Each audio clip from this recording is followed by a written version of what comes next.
আমার চ্যানেলে তোমাদের সকলকে স্বাগত।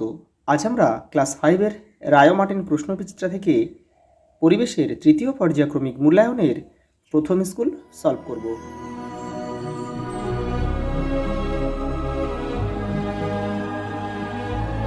প্রথম স্কুল, যারা বাংলা কিংবা অঙ্ক দেখোনি তারা চ্যানেলের প্লেলিস্টে যাবে, ওখানে কিন্তু দেওয়া রয়েছে। দেখো প্রথম প্রশ্ন কি বলেছে। 1994 সালে বৃহস্পতি গ্রহের উপর যে ধূমকেতুটি আছড়ে পড়েছিল তার নাম কি?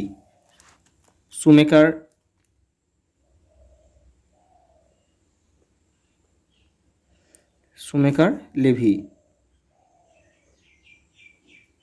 ওটা দেখো, পৃথিবীর চারিদিকে একবার প্রদক্ষিণ করতে চাঁদের সময় লাগে 29.5 দিন।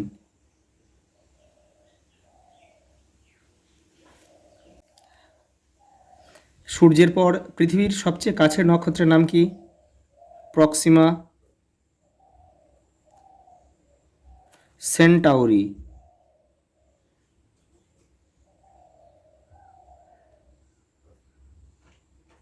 পরেটা দেখো, 500 বছর আগে টেলিস্কোপ তৈরি করা হয়েছে গ্যালিলিও।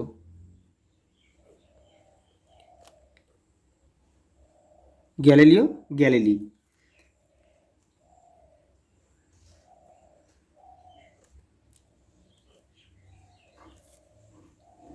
ঝড়, বৃষ্টি, বাতাসের গরম ঠান্ডা গরম হাওয়ার গতি, এসবের অবস্থাকে একসঙ্গে কী বলে? আবহাওয়া বলে।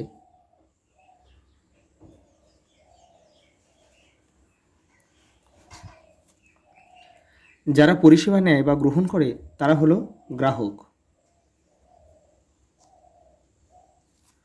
দেখো, এটা হবে হেলমেট মার্কা, হেলমেট পরা উচিত, ISI। দেখো পরে, জেলির শিশিতে ভারত সরকারের দেওয়া ছাপটাকে FPO। অপশান খ কিন্তু আমাদের সঠিক উত্তর। কাগজ প্রথম তৈরি হয় চীনে। 1 অক্টোবর কী দিবস? 1 অক্টোবর হচ্ছে বিশ্ব বয়স্ক দিবস। আর দেখো, এটা দেখো, বিশ্ব বয়স্ক অবমাননা প্রতিরোধ দিবস হচ্ছে তোমার 15ই জুন। এটা তোমরা একটু মুখস্থ করে রাখবে। আর বিশ্ব নারী দিবস হচ্ছে 8ই মার্চ।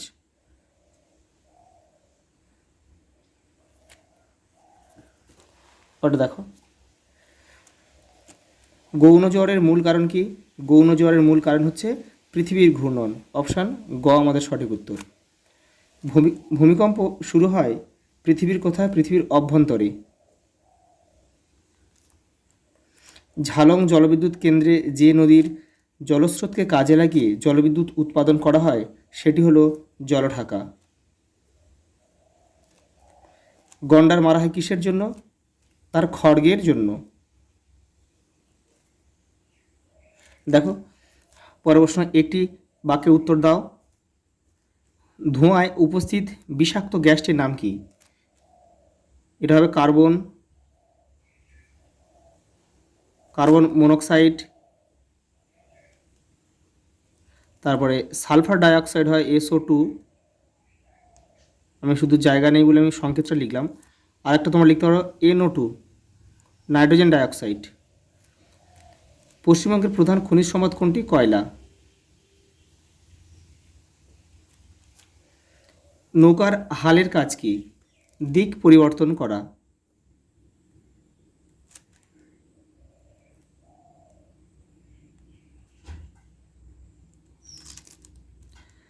ভারতে প্রথম যাত্রীবাহী ট্রেন কবে চালু হয়?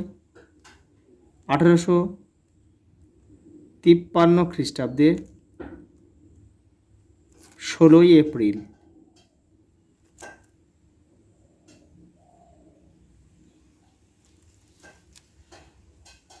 দেখো পরের প্রশ্ন, মরা কোটাল কখন হয়? সপ্তমী,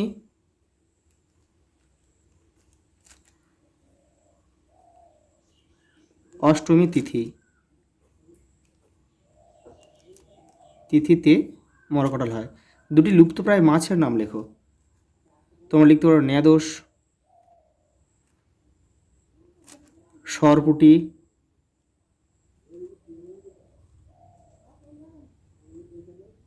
বোয়াল, এগুলো লিখতে পারো। পশ্চিমবঙ্গের 2টি জেলার নাম লেখো যেখানে হড়পা বান হয়। দার্জিলিং,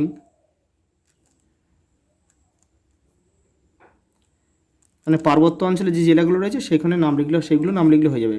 কালিম্পং,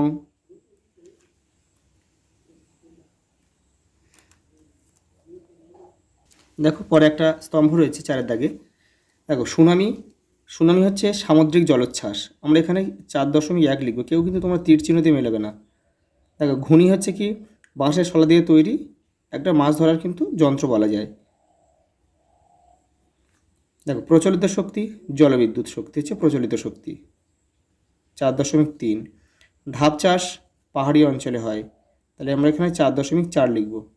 দেখো স্টিম ইঞ্জিনে কি থাকে, পিস্টন থাকে, যে কোনো ইঞ্জিনে কিন্তু পিস্টন থাকে। আর দেখো খোলামুখ খনি একটা জায়গা, একটা নাম, সেটা হচ্ছে বর্ধমান জেলায় অবস্থিত এটা।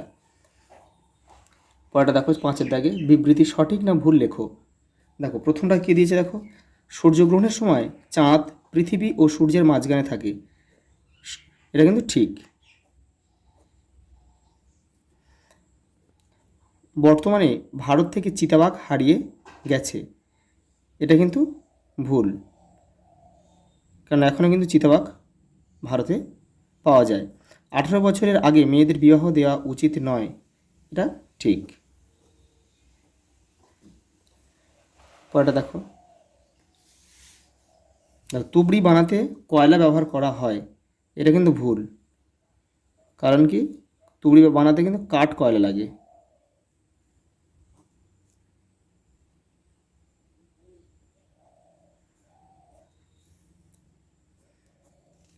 দেখো পটাশিয়াম পার ম্যাঙ্গানেট জল শোধন করে, এটা ঠিক বা সত্য লিখতে পারো।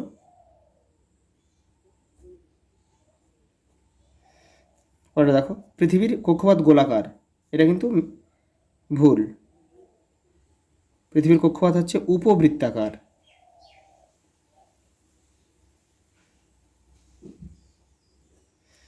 দেখো সেফ ড্রাইভ সেফ লাইফ, সত্য বা ঠিক। দেখো পরের প্রশ্ন, দেখো 6-এর দাগে, পশ্চিমবঙ্গের কয়লা খনিগুলির অবস্থান উল্লেখ করো। মানে কোথায় কোথায় কোন জেলায়ও লিখতে পারো তোমরা, যেমন পশ্চিম বর্ধমানে কিন্তু কয়লা পাওয়া যায়। আমি জেলার নামগুলো লিখে দিচ্ছি। পশ্চিম বর্ধমানের রানীগঞ্জ, আসানসোলে কিন্তু কয়লা পাওয়া যায়। বীরভূম, বীরভূমে কয়লা পাওয়া যায়। বাঁকুড়াতে, বাঁকুড়া, পুরুলিয়া।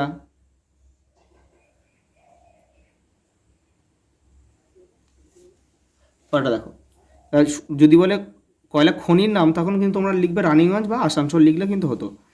দেখো অমাবস্যা ও পূর্ণিমায় জোয়ারের জল বেশি বাড়ে কেন, দেখে নাও। দেখো অমাবস্যা ও পূর্ণিমায় জোয়ারের জল বেশি বাড়ে কেন, এই দুই তিথিতে পৃথিবী, চাঁদ ও সূর্য একই সরলরেখায় অবস্থান করে, ফলে চাঁদ ও সূর্যের একসাথে আকর্ষণের জন্য এই সময় সমুদ্রের জল খুব বেশি বাড়ে। দেখো পরের প্রশ্ন, শিশুদের 6টি অধিকার কি কি। দেখো তোমাদের বইয়ের 176 নম্বর পেজে রয়েছে, দেখো এইটা, এই যে শিশুদের 6টি অধিকার। দেখো বেঁচে থাকা, খাদ্য ও পানীয় জল পাওয়া, এগুলো তোমরা 6টা 1 2 3 4 5 6 7টা রয়েছে, কিন্তু 6টা তোমরা করবে। পরের প্রশ্ন দেখো, পরিবেশ দূষণের জন্য সূর্যগ্রহণ বা চন্দ্রগ্রহণের দিন বদলায় না কেন, দেখে নাও।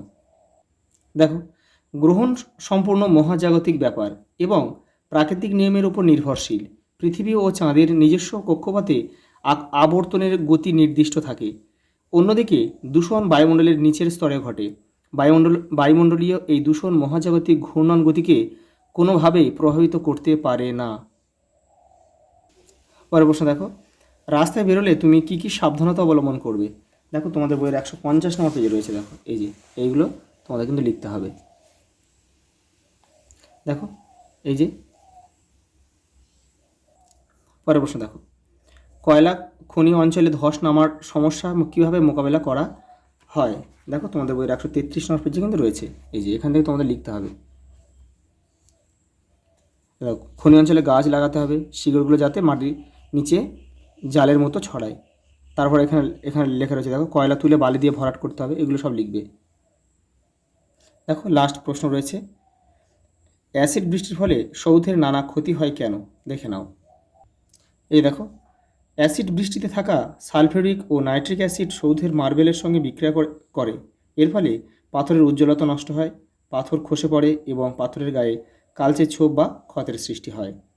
আজ এই পর্যন্ত, দেখা হবে পরের ভিডিওতে।